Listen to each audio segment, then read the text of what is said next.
With the COVID-19 pandemic still ongoing and no new films appearing to be released on the horizon, I thought in today's video it could be interesting to discuss the future of the DCEU after the announcement of the Snyder Cut. With nothing really else to talk about, why not speculate about maybe the most fascinating franchise of films, which in its short existence has been hugely scrutinised more than any other franchise amongst fans and critics for its quality of films and handling of characters. I don't think there is a franchise which has been examined as much as the DCEU and been such a hot point of fans and critics' opinions. To me, the DCEU is like Marmite. You either love it or hate it. Okay, if you're American, you probably don't understand what Marmite is. So Marmite's this snack you put on bread, toast mostly, and it is incredibly bitter, sour tasting spread. And in the UK, we say you either love it or hate it. Okay, I don't know why I'm talking about Marmite. Let's talk about the DCEU. However, despite the overly critical nature of the DCEU, no one can deny the early films definitely stumbled into the cinematic universe game.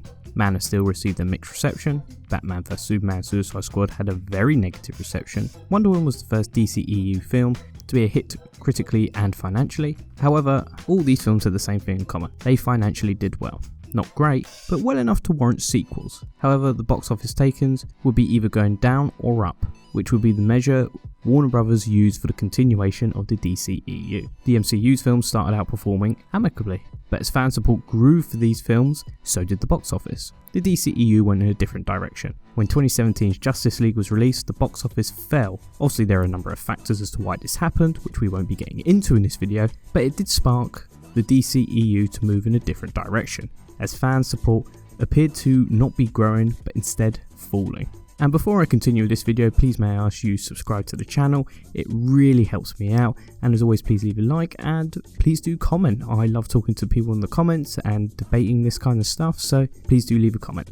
I think it is incredibly interesting when you look at the DCEU, who announced a Marvel-esque slate of films back in 2014, of which 3 films appear to not be in any sort of development. The Flash has been consistently delayed and again is up in the air after Ezra Miller's outburst. Aquaman was delayed as well, despite it did get released in the end. I think it really shows quite how disorganised Warner Brothers are, and the amount of course correction has taken place when you consider the 2 films which were to be originally released in 2020, Green Lantern and Cyborg, seem to have died, and instead the 2020 superhero film DC released was Birds of Prey. Since Marvel Studios began, only one film they have announced has not been made, Inhumans, and the less said about that, the better. However, despite what you may think of Marvel, whether you love it or hate it, you have to acknowledge they obviously have a very clear plan of where they want their characters and stories to go, compared to DC, who appeared to announce a slate of films without a destination in mind for story or characters. After 2017's Justice League and the complete disaster that was, Warner Brothers have only released 3 films within the DCEU continuity, and 1 film outside it, 2019's Joker. Warner Brothers have focused on, I wouldn't say smaller stories, but smaller budgeted films with less well-known characters, in hope one of these characters takes off and becomes very popular, which I would say hasn't happened as of yet, but that is normal after 1 film. Captain America wasn't a highly well-known character until his 2nd film. For me, I feel like Warner Brothers are actually doing the groundwork on their characters in order to build their cinematic universe further. Currently, I think the DCEU is kind of on a hiatus, as DCEU focus on what they want to do with the franchise. With only 3 films being released in 3 years, that points to a slowdown in this franchise. Of those 3 films, Aquaman was a big blockbuster film, whilst obviously Shazam and Birds of Prey were smaller sized films. Joker is its own separate thing, so we won't focus on it in this video. However, the DCEU appears to be ramping up production of films, again with 3 films being released in 2021 and 2022. The film I'm most looking forward to might actually be Black Adam. I love seeing new characters who have never been shown on screen before, so I think it would be cool to see The Rock play a villain, although I am worried he will be portrayed as an anti-hero. Of the 6 new films, 5 will be set in the DCEU. Of course, the Batman is said to be part of the DCEU, but I assume will be an Elseworld/multiverse story, sharing no continuity with the rest of the DCEU films. But obviously, we know what's coming for the DCEU, but what else is Warner Brothers preparing? Also, the last 2 DCEU films were not exactly box office smashes, so it is a question of where the DCEU goes next. Obviously, with the release of Snyder Cut, has made a lot of fans ask questions regarding Batman and Superman. and what is next for these characters. To be honest, I don't think Ben Affleck will ever return to the character of Batman, so I think that is a complete moot point and there isn't really anything to talk about. However, I think Henry Cavill's Superman is an interesting aspect to discuss. Personally, I would love to see Superman again played by Henry Cavill. I truly feel his heart was in it to play this character and he truly enjoyed playing the iconic superhero. The material he was given was pretty bad, but I do think he is a good Superman. There have been rumours flying around saying Cavill has signed on for another Superman film, which would be great, but I'm a little hesitant to believe that if this is true or if this film is coming before 2023.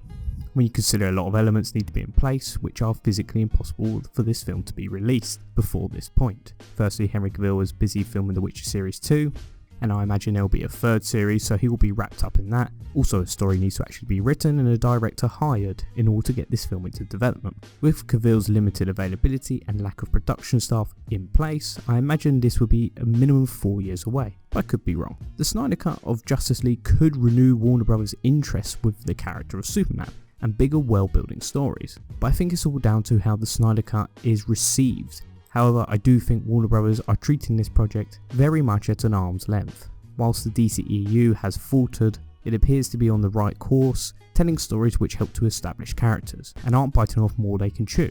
This is how the early days of the MCU succeeded, telling simple stories which establish characters, pick the parts people like, and make the stories more grand as the films progress. I think a new Superman film is possible.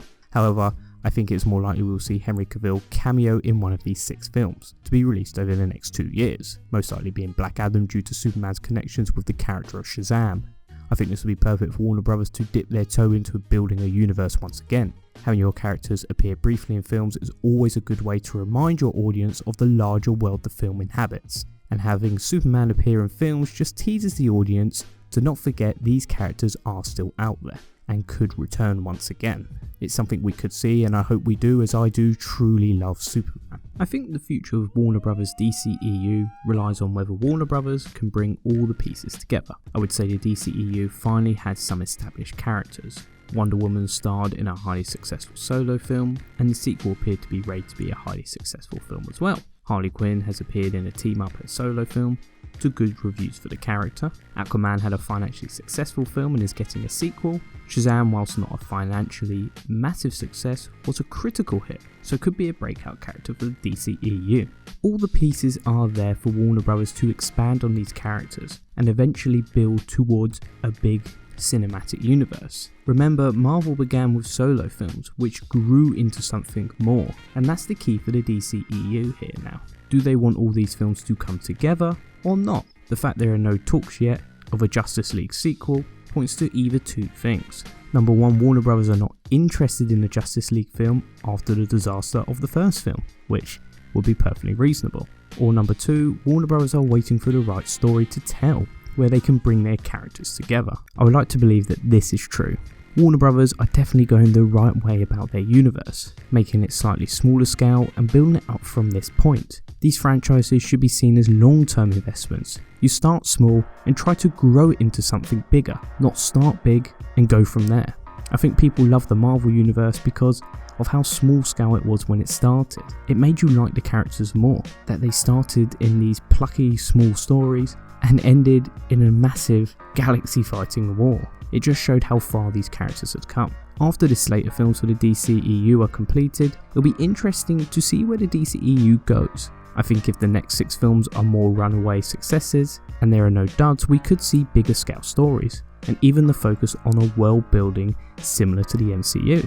Hopefully we will see more DC characters introduced, such as Green Arrow or Martian Manhunter, which I would love to see, and maybe we'll have a fully formed cinematic universe. I think the Snyder Cut is perfect for Warner Bros. As they can now gauge what audiences want. If that is a critical success, perhaps the DCEU will reopen these stories and try to build something off from their established successful characters. If the Snyder Cut is bad, Warner Bros. Can just continue how they are. It's really handy for Warner Bros. Because essentially the world has now become a focus group for their cinematic universe, and they can now base decisions on how the Snyder Cut is received. But for now, the future looks a lot better for the DCEU. A cinematic universe which looked to be going the way of the continuity hell and critical ups and downs of the X-Men universe, the DCEU appears to have managed to turn things around and start again. I think there are a lot of interesting stories to be told, and And Warner Brothers have clearly made the correct decision in more character-focused stories that are slightly smaller scale, and I think they will build it up from here. I think it's really impressive the DCEU was able to roll the hits they had in the early days, dust themselves off, and moved on, learning from their mistakes, which I think is highly commendable. But for me, the future is very bright for the DCEU, and I'm really excited to see what they do next. I really didn't like the early films in this franchise, but some of the more recent ones I have got on board with. The fact that they were giving these films to creative directors and screenwriters, and allowing them to do their own thing is really positive, is fantastic. They're not all dreary the same like Man of Steel, Batman vs Superman. These filmmakers can put their own creative stamp on the films, which I think is really needed in the superhero genre these days. It's something Marvel did, and now DCEU have followed as well. But anyways, if you made it to the end, thanks again for watching. Please do subscribe. I'll see you in the next video. Bye bye.